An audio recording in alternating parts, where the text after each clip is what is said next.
ಮಾನವ ಅನಾದಿ ಕಾಲದಿಂದ ನಂಬಿಕೊಂಡು ಬಂದ ಶಕ್ತಿ ದೈವಶಕ್ತಿ ಸರ್.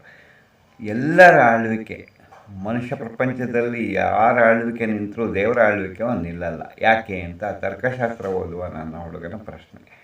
ನಾ ಅದಕ್ಕೆ ಹೇಳಿದೆ, ನೋಡಪ್ಪ, ದೇವರು ಒಂದು ವಿಶೇಷ ಸ್ವಭಾವದವನು. ಅವನು ಎಲ್ಲರಿಗೂ ಎಲ್ಲವನ್ನು ಕೊಟ್ಬಿಡಲ್ಲ ಏಕದಮ್.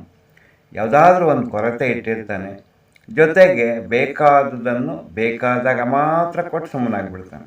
ಹಾಗಾಗಿ ಅವನ ಆಳ್ವಿಕೆ ನಿರಂತರವಾಗಿರುತ್ತೆ. ಈಗ ಉದಾಹರಣೆ ನೋಡಿ, ರಾಜಕೀಯ ಪಕ್ಷಗಳು ಇದ್ದಾವೆ. ಯಾರಾದರೂ ಏನಾದ್ರು ಗಲಾಟೆ ಮಾಡಿ ಚಳುವಳಿ ಮಾಡಿದ ಕೂಡಲೇ ಅದಕ್ಕೆ ಏನು ಬೇಕೋ ಅದನ್ನ ಕೊಟ್ಬಿಡ್ತಾರೆ. ಆವಾಗ ಆ ಚಳುವಳಿಗಾರರು ಸುಮ್ಮನಾಗಿಬಿಡ್ತಾರೆ, ನಮ್ಮ ಬೇಡಿಕೆ ಈಡೇರ್ತಾನೆ ಅಂತ. ಇದು ದೇವರ ಆಳ್ವಿಕೆಯಿಂದ ಮನುಷ್ಯರು ಕಲ್ತ್ಕೊಟ್ಟು ಪಾಠ ಅಂತ ಕಾಣುತ್ತೆ. ಇದನ್ನೇ ಬ್ರಿಟಿಷರು ಅನುಸರಿಸಿದ್ರು, 250 ವರ್ಷಗಳ ಕಾಲ ಆಳಿದರು ಅಲ್ವಾ ಅಂತ ನಕ್ಕೆ.